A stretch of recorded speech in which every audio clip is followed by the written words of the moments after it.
Hello! Hi అండి. ఎలా ఉన్నారు? నేనైతే చాలా బాగున్నానండి. ఈరోజు మీకోసం ఒక మంచి రెసిపీ అయితే తీసుకొచ్చేసాను. రెసిపీ అంటున్నాను, ఏంటి ముక్కలు చూపిస్తున్నాను అనుకుంటున్నారా? ఏంటో గెస్ చేయండి. సరేలే నేనే చెప్పేస్తాను. ఇదేంటంటే కోడిగుడ్డు గుంత పొంగనాలు కర్రీ అన్నమాట. ఇది సెకండ్ టైం చేయడము.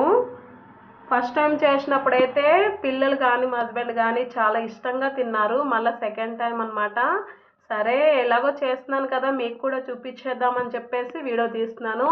సో చూసేసేయండి దానికి కావాల్సిన ఐటమ్స్. నేనైతే 4 గుడ్లు తీసుకున్నాను. 4 గుడ్లు తీసుకొని చక్కగా ఒక బౌల్లో వేసుకొని పగలగొట్టుకొని బౌల్లో వేసుకొని దాంట్లో కొంచెం లైట్గా ఉప్పు, కారం, ధనియాల పౌడర్ కొంచెం కొంచెం వేసుకోండి, ఎందుకంటే కర్రీలో వేసుకుంటాం కాబట్టి జస్ట్ కలుపుకోవడం అనమాట. ఉప్పు, కారం, ధనియాల పొడి వేసేసుకొని చక్కగా గిలకొట్టుకోండి. ఇది మొత్తం చూసారు కదా, ఇదంతా గిలకొట్టుకొని బాగా కలుపుకోవాలన్నమాట. ఇది నేను ఫస్ట్ టైం చేసినప్పుడు తింటారో తినరా అనుకున్నాను, కానీ నాకు కూడా ఉంచకుండా మొత్తం తినేశారు మా పిల్లలు, మా హస్బెండ్ కూడా. చాలా బాగా నచ్చిందంట. ఇది చపాతీలోకి అయితే చాలా ఎక్సలెంట్గా ఉంటుంది. కొంచెం ఆయిల్ ఎక్కువ వేసుకొని దగ్గరికి చేసుకుంటే, వాటర్ యాడ్ చేయకుండా దగ్గర చేసుకుంటే అసలు ఎంత బాగుంటుంది అంటే కర్రీ అనేది. మీరు ఒకసారి ట్రై చేయండి. ఇంట్లో క్వాంటిటీ ఎక్కువ కావాలి, పిల్లలకి సరిపోవట్లేదు అంటే కనుక కొంచెం వాటర్ వేసుకొని చేసుకోవచ్చు. మళ్ళీ ఇప్పుడు నేను స్టవ్ వెలిగించుకొని పొంగనాలు వేసుకునే ట్రే పెట్టుకొని 2 డ్రాప్లు ఆయిల్ మొత్తం అన్నీ ఫుల్ చేసుకున్నాను అనమాట. మొత్తం అన్నిటిలో కూడా వేసుకున్నాను. ఇక్కడ చూడండి ఒక్క దాంట్లో అయితే రావట్లేదు, అన్నీ చక్కగా కనిపిస్తున్నాయి. ఒకటి చూడండి ఎట్లా కనిపిస్తుందో. అందుకని చెప్పేసి నేను ఇటు నుంచి అటు వేసేసాను, కొంచెము చూసారు కదా, ఇటు నుంచి అటు తోసేసాను అనమాట. మొత్తం ఫుల్ చేసుకుంటే ఎంత కలర్ఫుల్గా ఉంది కదా.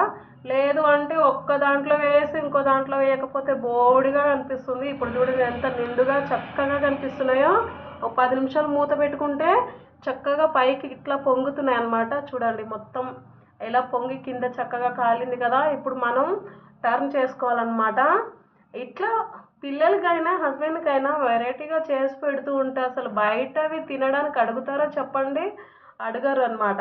నేనైతే ఎప్పటికప్పుడు నాకు నచ్చినట్టు నేను ఆలోచించుకొని ఇంట్లో ఇలా చేస్తే బాగుంటుందని అనుకొని నేను చేస్తానన్నమాట. ఎవరు చెప్పింది నేను చేయను, ఎక్కడ చూసింది కూడా నేను చేయను. ఇది నా ఓన్గా చేస్తున్న కర్రీ అన్నమాట. సో మొత్తం అన్నీ టర్న్ చేసేసుకొని ఒక ప్లేట్లోకి అయితే తీసి పెట్టేసుకోవాలి. నేను ఇట్లా చేస్తూనే ఉన్నాను. మా బుడ్డ పాప అయితే కావాలని అడుగుతుంటే పాపం మధ్య మధ్యలో ఆమెకి ఇచ్చేస్తూనే ఉన్నాను అనమాట. ఇది ఒక రౌండ్ అయితే వేసుకుంటే మాకు సరిపోయినాయి 4 గుడ్లు. ఇప్పుడు అన్నీ కూడా ఒక ప్లేట్లోకి తీసి పెట్టేసుకోవాలి. అన్నీ అయిపోయినాయి. చక్కగా చూడండి ఎట్లా కనిపిస్తున్నాయి కదా, వడలలాగానే అనిపిస్తున్నాయి. ప్లేట్లో తీసి పెట్టేసుకోవాలి. అప్పుడప్పుడు ఇట్లా వెరైటీస్ చేసి పెడుతుంటే బయట తినేటివి ఎందుకు అడుగుతారండి పిల్లలు? మనం ఏది చేయకపోతే వాళ్ళు బయట వాటికి అట్రాక్షన్ అవుతారనమాట. సో దీంట్లో కావాల్సిన ఐటమ్స్ ఏంటంటే ఆనియన్స్, పచ్చిమిర్చి, ఇది అల్లం వెల్లుల్లి పేస్ట్ చక్కగా దంచుకున్న ఫ్రెష్గా, ఇవి ఐటమ్స్ అన్నమాట. ఇప్పుడు నేను ఒక 4 టమాటాలు అయితే తీసుకొని ముక్కల కింద కట్ చేసుకొని టమాటా పేస్ట్ అయితే చేసుకున్నాను. ముక్కల్లాగా అయితే బాగోదు, పేస్ట్ అయితే బాగుంటుంది. అయితే ఇవి కావాల్సిన ఐటమ్స్ అన్నమాట. ఇప్పుడు మనం స్టవ్ వెలిగించుకొని ప్యాన్ పెట్టుకోవాలి. ప్యాన్ పెట్టుకొని 2 స్పూన్లు ఆయిల్ వేసుకోవాలి. ఆయిల్ హీట్ ఎక్కినాక కొంచెం లైట్గా జీలకర్ర వేసుకోండి. లైట్గా జీలకర్ర వేసుకొని పచ్చిమిర్చి కూడా వేసేసుకోవాలి. పచ్చిమిర్చి వేయించిన తర్వాత అల్లం వెల్లుల్లి పేస్ట్ ఉంటుంది కదా, అది కూడా వేసేసుకొని చక్కగా నూనెలో ఫ్రై చేసుకుంటే అల్లం వెల్లుల్లి చాలా టేస్ట్గా ఉంటుంది అనమాట. అల్లం వెల్లుల్లి కూడా వేయించుకొని ఆనియన్స్ కూడా వేయించుకొని గోల్డెన్ బ్రౌన్ వచ్చేంత వరకు వేయించుకోవాలి. బయటవి అట్రాక్షన్ అవ్వరండి, మనమే ఆలోచించి పిల్లలు ఏదైతే ఎక్కువ తింటారో దాని గురించి ఆలోచించి అది ఎలా చేస్తే బాగుంటుంది, పిల్లలు ఎలా ఇష్టపడతారని చేస్తే వాళ్ళు కొంచెం రైస్ ఎక్కువ తింటారు, ఇంటి ఫుడ్ బాగా ఇష్టపడతారు. మనం ఇంట్లో చేసే దాన్ని బట్టే పిల్లలు కానీ మా హస్బెండ్ కానీ ఇష్టపడతారనమాట వంట అనేది. నేనైతే ఎప్పటికప్పుడు చక్కగా చేసి పెడుతూ ఉంటాను. నాకు నచ్చినట్టు నేను ఆలోచిస్తూ ఉంటాను, ఈరోజు ఇలా చేస్తే బాగుంటుందా, సక్సెస్ అవుతుందా లేదా అని. సో అది చేస్తే చాలా బాగా సక్సెస్ అవుతుంది, టేస్ట్గా కూడా ఉంటుంది. ఇప్పుడు ఆనియన్స్ కూడా వేసేసాం కదా, ఇప్పుడు టమాటా మిక్సీ పట్టుకున్నాం కదా పేస్ట్, అది కూడా వేసేసుకొని పచ్చివాసన పోయేంత వరకు బాగా ఫ్రై చేసుకోవాలి. టమాటా పేస్ట్ పచ్చిగా మిక్సీ పడతాం కాబట్టి కొంచెం పచ్చివాసన వస్తుంది, బాగా ఫ్రై చేసుకోవాలి నూనెలోనే. ఇప్పుడు బాగా వేసుకొని ఫ్రై చేస్తున్నాం కదా, ఇప్పుడు ఒక 10 నిమిషాలు మూత పెట్టుకొని బాగా ఉడకపెట్టుకోవాలన్నమాట. పచ్చివాసన పోయేలాగా బాగా ఉడకపెట్టుకోవాలి. బాగా కలుపుకొని ఒక 10 నిమిషాలు మూత పెట్టుకుంటే పచ్చివాసన అంతా పోతుంది. చూడండి ఎలా కలర్ఫుల్గా టమాటా చక్కగా మిక్సీ పట్టి వేసాం కదా. ముక్కలు వేసుకోవచ్చు కానీ గ్రేవీ రాదనమాట, అందుకే మిక్సీ పట్టేశాను. మూత పెట్టుకొని ఇప్పుడు చూస్తే దగ్గరికి చక్కగా ఉడికిపోయింది కదా, చక్కగా పచ్చివాసన అంతా పోయింది, ఉడికింది కదా. ఇప్పుడు దీంట్లో మనము అన్నీ వేసుకుందాము. ఫస్ట్ పసుపు చిటికెడు వేసుకుందాము. నేను పసుపు తక్కువ వేస్తాను, ఎందుకంటే కారంలోని పసుపు ఆల్రెడీ వేసుకుంటాం కాబట్టి. పసుపు, ధనియాల పౌడర్, కొంచెం గరం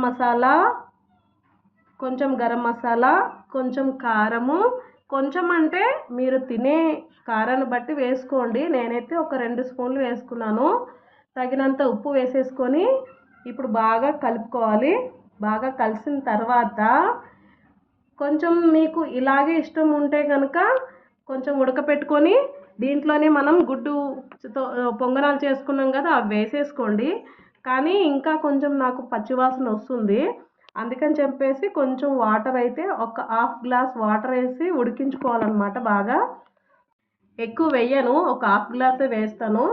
చక్కగా చూడండి, ఇప్పుడు నేను 1/2 గ్లాస్ వేసి కొంచెం సేపు మూత పెట్టుకుంటే ఇంకొంచెం వాసన పోయి బాగా టేస్ట్ బాగుంటుంది అనమాట. ఉప్పు కారం అన్నీ వేసాం కదా, అది బాగా కొంచెం ఉడకాలి కదా, అందుకని ఒక 1/2 గ్లాస్ వాటర్ అయితే వేసుకొని ఇట్లా ఉడకబెట్టుకుంటున్నా. మీకు టమాటా తక్కువ వేసుకొని కొంచెం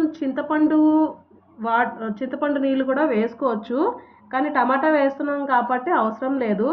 మీకు నచ్చితే కనుక అట్లా చేసుకోండి. చూడండి వాటర్ మొత్తం ఇంకిపోయి ఆయిల్ అంతా పైకి తేలింది కదా. ఇప్పుడు దీంట్లో మనము గుడ్డుతో చేసిన పొంగనాలు కూడా వేసేసుకొని అన్నీ కూడా చక్కగా ఫస్ట్ వేసేసుకొని మనము దానిపైనుంచి గ్రేవీ తీసి దానిపైనుంచి ఇట్లా వేస్తూ ఉంటే దీనికి కూడా ఉప్పు కారం మనం ఆల్రెడీ వేసాము, కానీ దీనికి కూడా మసాలా అనేది పడుతుంది.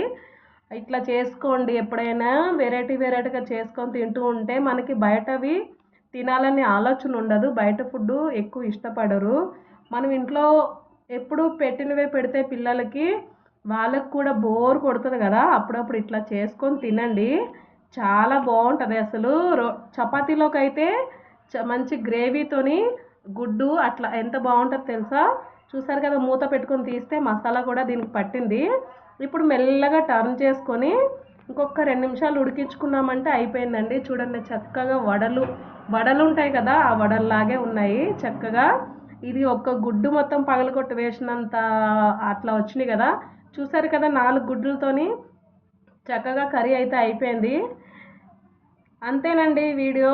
చూడండి ఇలా అయితే చేసుకోండి, ఇంట్లో ఫ్యామిలీ అంతా తినొచ్చు. చపాతీలోకి కానీ వేడివేడి రైస్లోకైనా కానీ చాలా బాగుంటుంది. మొత్తం టర్న్ చేసుకున్నాం కదా, ఇంకో 2 నిమిషాలు ఉడికించుకొని చూడండి కర్రీ అయితే రెడీ అయిపోయింది. ఇంతేనండి, సింపుల్ ప్రాసెస్, చాలా బాగుంటుందండి. ఒకసారి ట్రై చేయండి. సో ఎలా ఉందనేది నాకు కామెంట్ చేయండి. ఈ వీడియో నచ్చినట్లయితే లైక్ చేయండి, షేర్ చేయండి. నా ఛానల్ అయితే సబ్స్క్రైబ్ చేసుకోండి. వీడియోస్ చూస్తున్నారు కానీ సబ్స్క్రైబ్ అయితే చేసుకోవట్లేదు, లైక్ చేయండి. నా వీడియో కింద అయితే కామెంట్ చేయండి, నా వీడియోస్ ఎలా ఉన్నాయి అనేది నాకు కామెంట్ చేయండి. ఓకేనా, బాయ్ అందరికీ. ఎలా ఉంది ఒకసారి ట్రై చేయండి, మీ పిల్లల్ని అడగండి ఎలా ఉందనేది, వాళ్ళు చెప్తారు. చాలా టేస్ట్గా ఉంటుందండి. ఓకేనా, బాయ్ అందరికీ.